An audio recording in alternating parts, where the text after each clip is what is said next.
the truth about Robert Roberson. It's October 24th, 2024, and these are your headlines.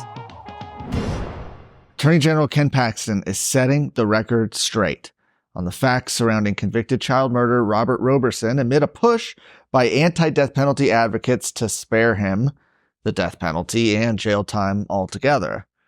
Robert Roberson was convicted of killing his 2-year-old daughter, Nikki Curtis, back in 2002. And while he was scheduled for execution on Thursday of last week, members of the House Criminal Jurisprudence Committee, as well as the George Soros-backed Innocence Project group, have worked to turn this case into their latest cause. Legal maneuvers from the committee, characterized as a constitutional crisis, attempted to delay the execution by having him testify in person in their committee. The Supreme Court entertained that idea, staying the execution for now, but when the committee met on Monday, he wasn't there. Instead, the committee heard invited testimony from witnesses such as Dr. Phil, John Gruesome. Every witness invited to testify sided with Roberson, painting a picture of a man who committed no crime and claiming that his daughter's death was due to other circumstances or medical issues. Well, now Attorney General Ken Paxton's rebutting what he's characterizing as lies coming from Democrat State Representative Joe Moody, who chairs the Criminal Jurisprudence Committee, as well as Republican State Representative Jeff Leach.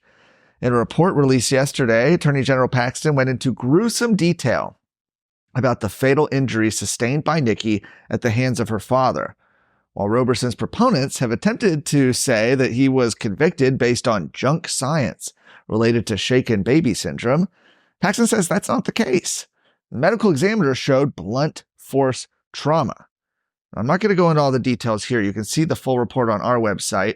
I want to give a warning. Many of the details are graphic, including depictions of violence and sexual assault of his daughter by Roberson that he described to his cellmate. The Biden-Harris administration is facing scrutiny by Republican lawmakers over the sufficiency of actions taken against illegal aliens who assault Border Patrol agents.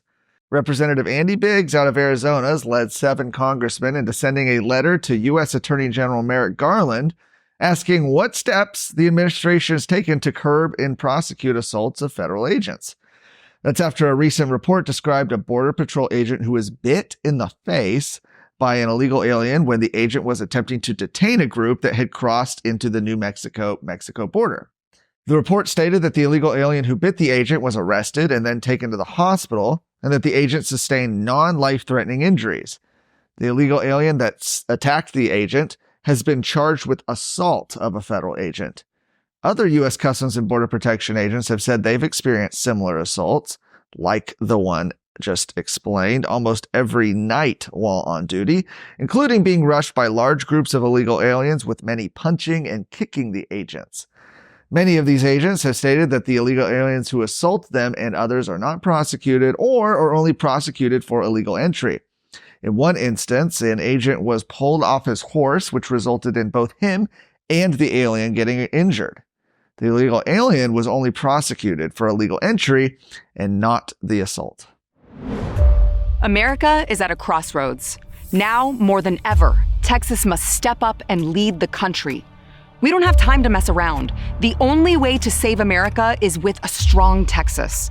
You and I know this, but so do the enemies of life and liberty. Therefore, you and I have no choice but to stand up and fight. I'm Sarah Gonzalez, and to the enemies of liberty, I say, come and take it.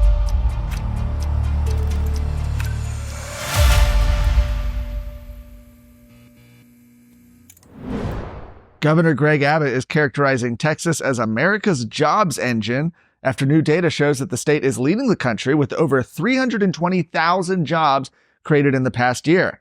That's according to a U.S. Bureau of Labor Statistics report showing that Texas added these 327,400 non-farm jobs from September 2023 through September of 2024. The next closest states, those were California and Florida. The Texas Workforce Commission further noted that Texas's seasonally adjusted total non-farm employment increased to over 14 million after 29,200 jobs were added over the month. Additionally, the annual non-farm growth rate is 2.3%, outpaces the national growth rate by 0.7 percentage points. Abbott also has pointed to the state as being ranked as having the best business climate in the nation for the second year in a row by Business Facilities in its 20th annual rankings report. That report stressed Texas's healthy business climate focused on economic development opportunities and diverse regional differences. North Texas, the magazine stated, is a magnet for corporate headquarters.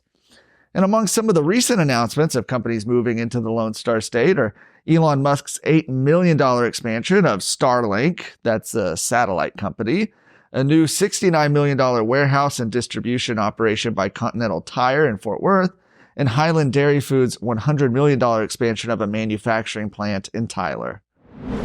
For more of today's stories, go to TexasScorecard.com.